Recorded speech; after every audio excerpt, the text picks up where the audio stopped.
السلام عليكم الإخوة الذين هذا الجهاز بهذا العظم. يعني الصورة تبدو يعني من الأسفل غير مكتملة كما تشاهدون معي. إذن سوف نقوم يعني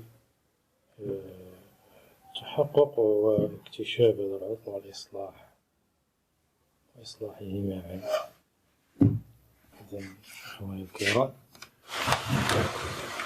هذا هو شكل تلفاز لأنه جهاز تلفاز CRT.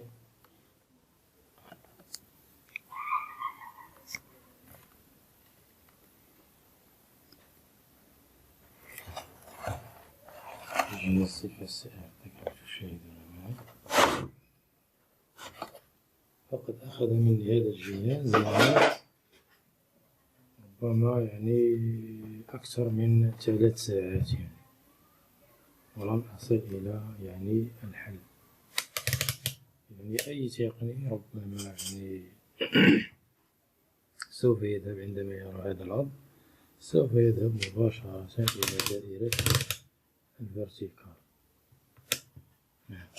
لكن عند قياس دائرة الفيرتيكال نجد على أن الفولتيات هنا تبدو سليمة كما تشاهدون معي. 23 فولت، 23 فولت. الأوتبوت يعطي 17 فولت. قمت بتغيير كل مكثف التغذية التي يقوم بفلترة 23 فولت، وكل المكثفات التي لها علاقة بآسي الفيرتيكال، وبقيت الصورة كما رأيتموها في الأول. فتهت تعبت صراحة، وقمت بقياس تقريبا جميع المكثفات إلا مكثف واحد صغير. هذا المكثف قيمته 25 فولت 100 مايكروفاراد. فقمت بقياسه بواسطة جهاز قياس المكثفات كما تشاهدون معي. هذا التقني الذي لا يتوفر على أجهزة قياس، فإنه سوف يعاني أكثر. إذا لاحظوا معي هذا المكثف كم سيعطي قيمته. هو مكثف 100 مايكروفاراد.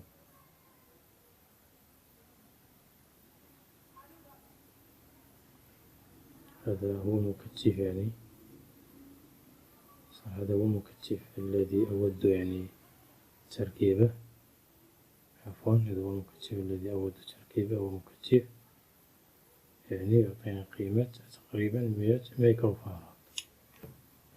سوف أقوم بإزالة هذا المكثف.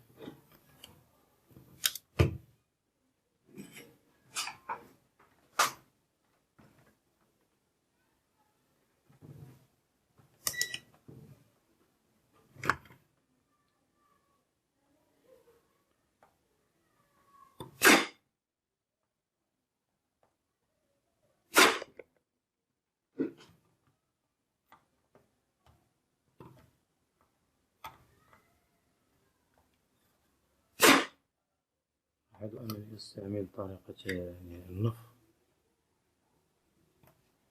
أنا أخذ هذه القطعة وأقوم بالنفخ بواسطتها على اللحام، تزال بسهولة. لاحظوا مع هذه المكثفة التي كانت هي سبب المشكل، وقد عانيت في البحث عن هذا المشكل. انظروا المكثفة التي كانت سبب ذلك المشكل. أي تقني قد يذهب إلى دائرة الفيرتيكال ويبقى، تذكرت أني استبدلت آسي الفيرتيكال مرتين، ثم رجعت الأصلي. لاحظوا معي هذا المكثف. سوف أقوم بقياسه أمامكم على وضع الأغراض.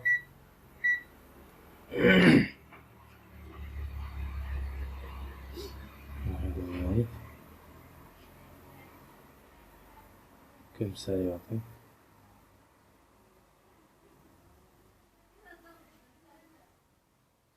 أعطى يعني 53 مايكرو فاراد. 53 مايكرو فاراد. لاحظوا معي، ثم ينقص يعني عن القيمة البدئية. نعم، لاحظوا معي 45 مايكرو فاراد. إذا فهذا المكثف كان هو سبب هذه المشكلة. الآن سوف أقوم يعني بسحب المكثف.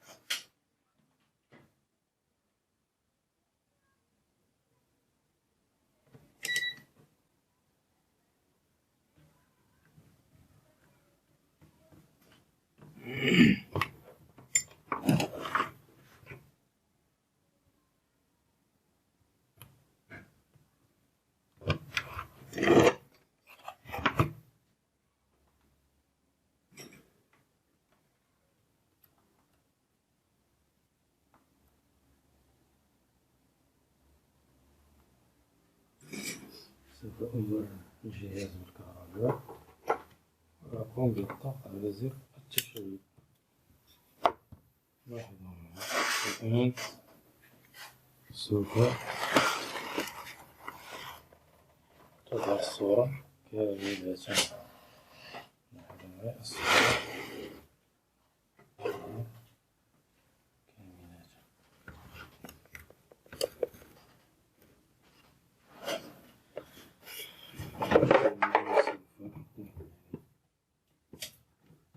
تجميع الجهاز يعني.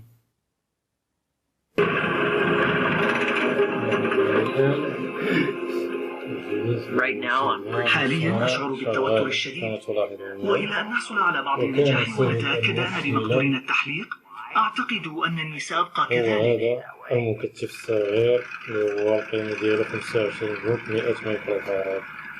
لا يجب أن نستهين بهذه المكثفات، يجب قياس كل المكثفات. بالنسبة لي فإن الاستقرار في هذه الرحلة والشعور بالارتياح حيال الموضوع كله هو أمر بسيط للغاية. كل ما علي فعله هو البدء. الفترة التمهيدية والعملية والخطط والتجهيزات، كل هذا يدور في بالك. هل أحضرت كل شيء؟ هل أنا مستعد؟ هل أنا مدرب كفاية؟ هل أستطيع فعل هذا؟ كل ذلك يتلاشى لحظة صعودي على الجبل لأول مرة. في قيس العمليات والمعالج يعني.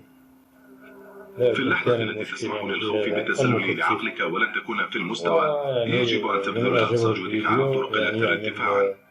لايك، سبسكرايب، اشتراك للمزيد من العطاء والمزيد من تقاسم واشتراك المعلومة. السلام عليكم ورحمة الله وبركاته.